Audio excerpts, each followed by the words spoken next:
ان کا کہنا ہے کہ سیف اللہ والی صحیح بخاری کی حدیث میں تو سیدنا خالد ابن ولید کا نام مبارک نہیں ہے، بلکہ غزوہ موتا کے موقع پر صرف سیف اللہ کا ذکر ہے۔ یہ جو ان کی جہالت ہے صرف، اس کے سوا کچھ نہیں ہے، اور ضد اور ہٹ درمی ہے۔ اور اس کی وجہ بھی یہ ہے کہ جب شیعہ کے ہاں یہ کہانی کروا دی گئی کہ معاذ اللہ استغفر اللہ، خالد ابن ولید نے نعوذ باللہ سیدنا علی بن ابی طالب کو زنجیروں میں جکڑ کے حضرت بکر کے سامنے لا کے زبردستی بیعت کروائی، یہ کہانی بنا دی انہوں نے، تو اس کی وجہ سے پھر حضرت خالد بن ولید کے بارے میں ان کے دل میں بغض آ گیا۔ خالد بن ولید، حضرت علی، مولا علی کو کون اس طرح پکڑ کے لا سکتا؟ ٹھیک ہے، شرم نہیں آتی ان لوگوں کو بات کرتے ہوئے؟ شیر خدا کے ساتھ کون ایسا کر سکتا؟ سیدنا علی کی شجاعت سے بڑھ کے کس کی شجاعت تھی؟ ان کی محبت میں ان کے بارے میں غلط عقیدے پروپیگیٹ کرتے ہیں۔ سیدنا خالد ابن ولید رضی اللہ تعالیٰ عنہ کو اللہ تعالیٰ نے مشرکین عرب سے اٹھا کے رومن اور پرشین امپائر کے اوپر دے مارا، بڑی ایکسٹرا آرڈنری پرسنالٹی ہے۔ نبی الاسلام کی اعلان نبوت کے بعد 19 سال تک کافر رہے ہیں، اس 19 سالوں میں موت بھی آ سکتی ہے،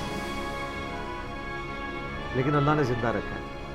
حتیٰ کہ غزوہ احد کے موقع پر نبی الاسلام کے جو 4 دانت شہید ہوئے ہیں، جو بخاری مسلم میں آتا ہے، حضرت خالد بن ولید کی وجہ سے ہوئے ہیں۔ انہوں نے وہ جب درہ چھوڑ دیا تھا عبداللہ ابن جبیر اور باقی ان کے ساتھیوں نے، عبداللہ ابن جبیر نے تو نہیں چھوڑا تھا، چند ساتھیوں نے، تو یہ پیچھے سے آگے حملہ آور ہوئے، اور نبی علیہ السلام کی بددعا ہے ان کے لیے۔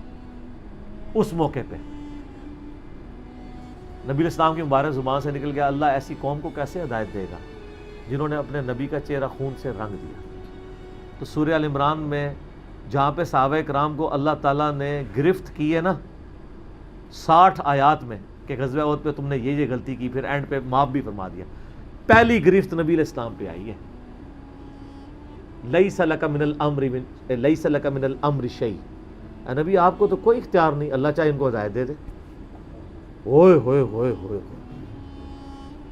اور اسی کو ہدایت بھی مل گئی۔ پھر اسی پیگن کو اللہ نے اٹھایا ہے، پیگن انگلش میں کہتے ہیں بت پرست، آپ گوگل پہ جا کے لکھیں حضرت خالد بن ولید کا تعارف، کہ ایک عرب کا پیگن اللہ نے اٹھا کے اسے رومن اور پرشین امپائر الٹوا دیے۔ پھر 19 سال تو کفر میں گزرے ان کے، اسلام میں ان کے 19 سال نہیں گزرے سر، بمشکل 10-11 سال، لیکن انہوں نے اپنے 19 سالوں کے بھی سارے گناہ دھلوا دیے، جو کچھ کیا پھر، اور جو کچھ اللہ نے ان سے کام لیا۔ یہ ایک الگ سے تلخ حقیقت ہے کہ سیدنا خالد بن ولید سے نبی علیہ السلام کے مبارک زمانے میں بھی اور بعد میں بھی بحیثیت انسان کچھ غلطیاں ہوئی ہیں، بخاری مسلم میں رپورٹ ہوئی ہیں، لیکن کسی شخص کی چند ایک غلطیوں سے اس کا پورا پلڑا ادھر کا ادھر نہیں ہو جاتا۔ اللہ بھی قیامت والے دن نیکیوں اور برائیوں کو تولے گا، نیکیاں زیادہ ہوں گی تو پھر اس کو یہ نہیں کہا جائے گا کہ یہ تو نے اتنی بڑی برائی کیوں کی تھی، پھر وہ پاس ہو چکا ہے، چاہے کسی ایک سوال میں اس کے 0 نمبر بھی آئے ہوئے ہیں، پاس ہو چکا تو اس کا تانا بھی نہیں دیا جائے گا، نیور۔ تو 2-4 واقعات کو لے کے اس طریقے سے کسی بندے پہ چڑھائی کرنا یہ بالکل زیادتی والی بات ہے۔ سیدنا خالد بن ولید سیف اللہ ہے، اس میں کوئی شک نہیں ہے۔ صحیح بخاری میں جو یہ حدیث کہتے ہیں نا، یہ حدیث بڑی مشہور ہے۔ غزوہ موتا کے موقع پر آپ کو پتہ ہے نبی علیہ السلام نے رومن امپائر کی طرف اپنا ایک ایلچی روانہ کیا تھا، خط بھیج کے، اس ایلچی کو قتل کر دیا گیا تھا، اور اس وقت ایلچی کا قتل اعلان جنگ ہوتا تھا، تو نبی علیہ السلام نے ایک لشکر روانہ کیا زید بن حارثہ کی قیادت میں، نبی علیہ السلام کے منہ بولا بیٹا جس کا نام قرآن میں ہے، واحد صحابی جس کا نام قرآن میں ہے، زید۔ لیکن ساتھ ہی آپ نے فرمایا، صحیح بخاری میں الفاظ ہیں کہ اگر زید فوت ہو جائے، مسند احمد میں ڈیٹیل موجود ہے انہی الفاظ کے ساتھ، کہ زید فوت ہو جائے تو جعفر کو اپنا امیر بنا لینا، جعفر فوت ہو جائے، شہید ہو جائے تو پھر عبداللہ بن رواحہ کو بنا لینا، اگر وہ بھی شہید ہو جائے پھر تو اپنی مرضی سے کسی کو امیر چن لینا۔ یہ مسند احمد میں ہے۔ بخاری میں الفاظ ہیں کہ صحابہ کرام کہتے ہیں نبی علیہ السلام مدینہ شریف میں تھے اور آپ علیہ السلام کی آنکھوں سے مسلسل آنسو رواں تھے، اور آپ نے کہا کہ میرے زید کو شہید کر دیا جائے۔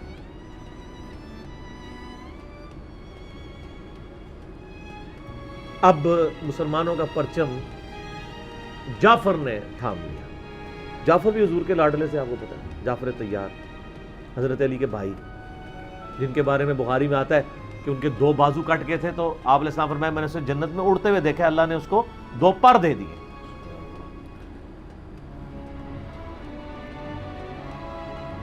نجاشی کے دربار میں انہوں نے ہی، آپ کو پتہ، سورہ مریم پڑھی تھی.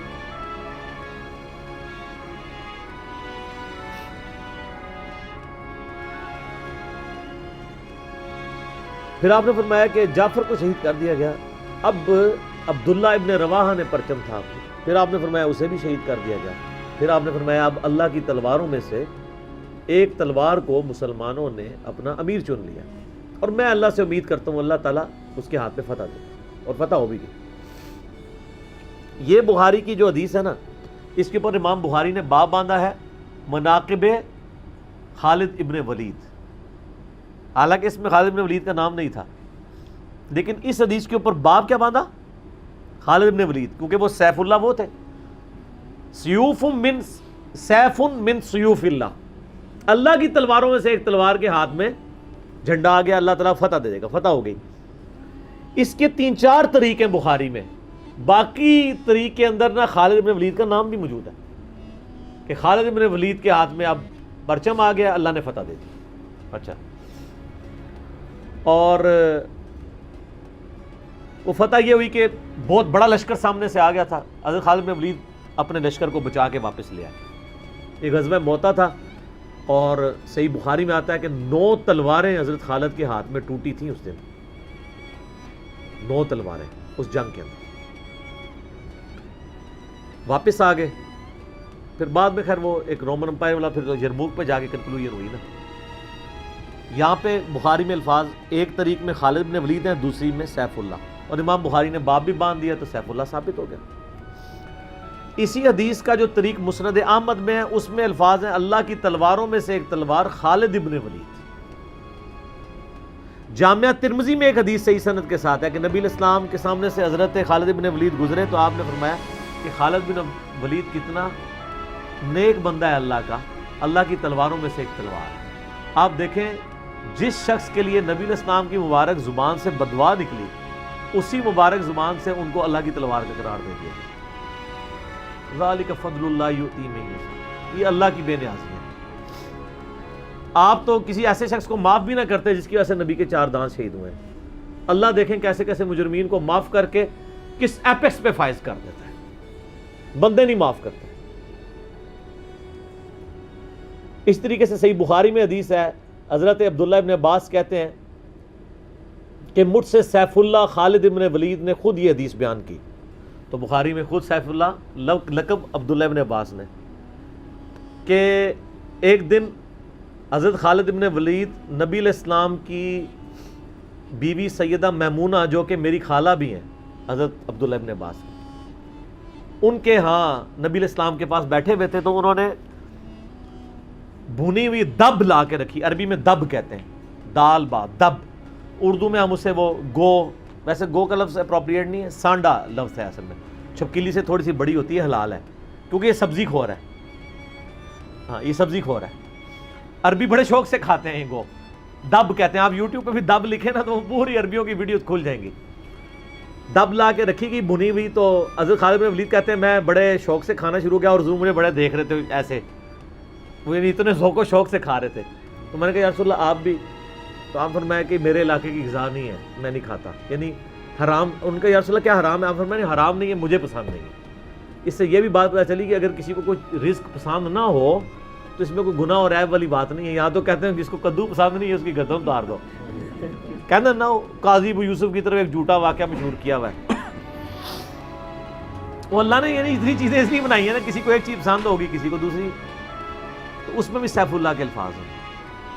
اس کے علاوہ صحیح مسلم میں ایک حدیث ہے، آپ کو پتا ہے ذوالخویسرہ التمیمی نجدی خبیث جس نے کہا تھا اے محمد اللہ سے ڈر اور انصاف کر. بخاری مسلم دونوں میں آتا ہے. تو آپ فرمایا اگر میں انصاف کرنے والا نہیں تو کون ہے؟ تو وہاں پہ الفاظ ہیں مسلم شریف میں، یہ بخاری میں بھی حدیث ہے، مسلم کے الفاظ ہیں کہ حضرت عمر فاروق رضی اللہ عنہ کا یا رسول اللہ اجازت ہے میں اس منافق کی گردن اڑا دوں. اور وہاں پہ الفاظ ہیں پھر سیف اللہ خالد کھڑے ہوئے، وہاں بھی لفظ ہے سیف اللہ. انہوں نے کہا یا رسول اللہ اجازت دیں. آپ فرمایا چھوڑ دو, لوگ کہیں گے یہ اپنے ساتھیوں کو مرواتا ہے. کوئی کلمہ گو تو تھا نا وہ, اس کی نسل سے بھی لوگ پیدا ہوں گے, ان کے خلاف قتال کرنے والے مخلوق کے بہترین لوگ ہوں گے. اور ابو سعید خدری کہتے ہیں کہ وہ حضرت علی کے زمانے میں جب یہ ظاہر ہوئے تو حضرت علی کے ساتھ مل کے ہم نے ان خوارج کے خلاف قتال کیا تھا. تو یہ مسلم میں بھی سیف اللہ کے الفاظ موجود ہیں. باقی حضرت خالد بن ولید رضی اللہ تعالیٰ عنہ کی پرسنالٹی یعنی بڑی ایکسٹراڈنری ہے. آپ دیکھیں کہ آلموسٹ ان کی جو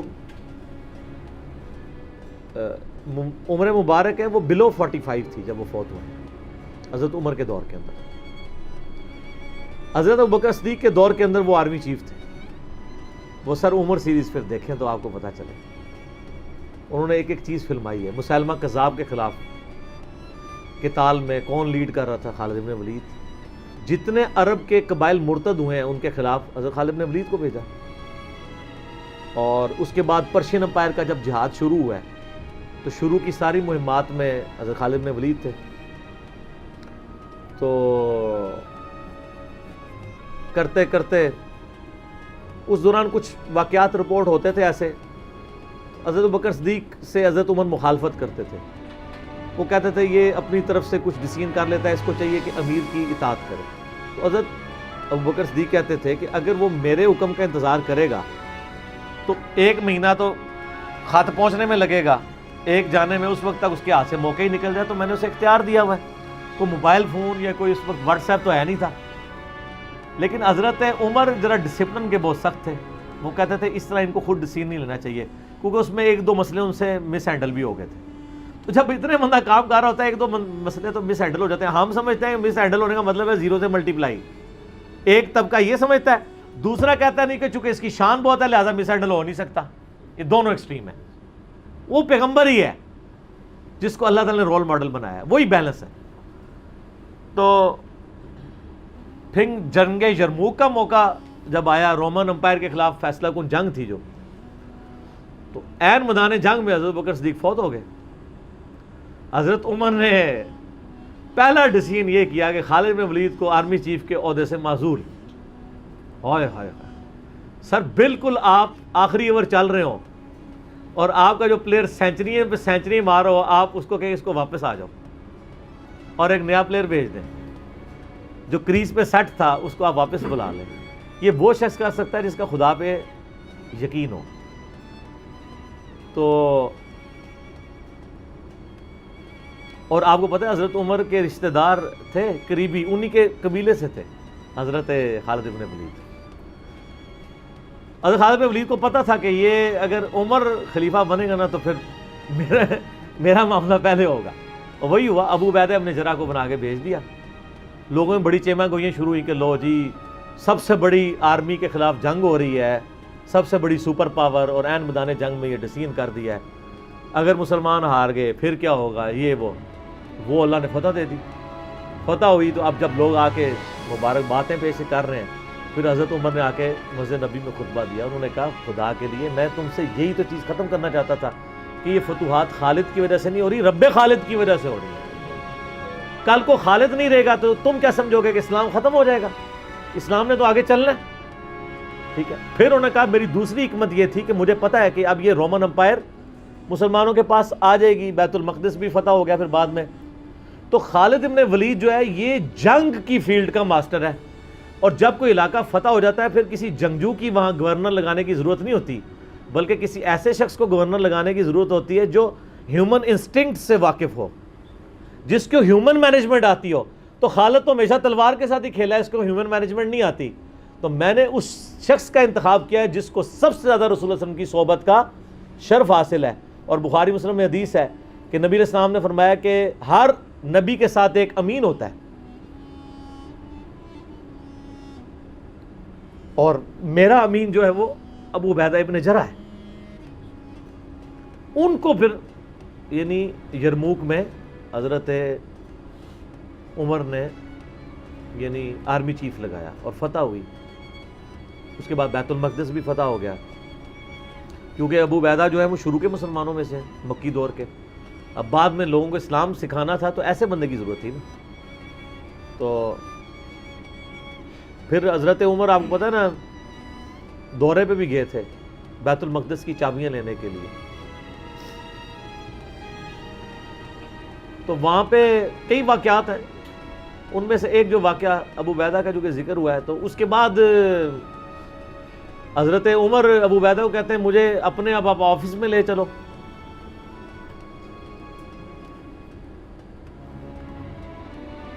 دنیا کی سب سے بڑی سپر پاور فتح کی ہو جس بندے نے, آپ سمجھیں کہ ایک بندے نے امریکہ فتح کیا ہے, کسی جنرل نے, واشنگٹن ڈی سی میں اس کا آفس تو ہونا چاہیے.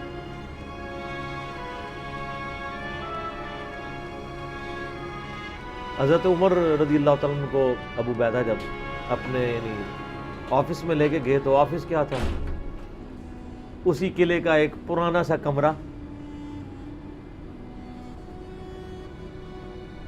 جس کے ایک کونے کے اوپر مصلی بچھا ہوا ہے, ایک وضو کی جگہ ہے, لوٹا پڑا ہوا ہے. یہ کل کائنات ہے اس آفس کی جو سب سے بڑی سپر پاور کو جس بندے نے گرایا, ابو عبیدہ ابن جراح نے. حضرت عمر رضی اللہ تعالیٰ عنہ کی آنکھوں میں آنسو آ گئے. انہوں نے فرمایا کہ دنیا نے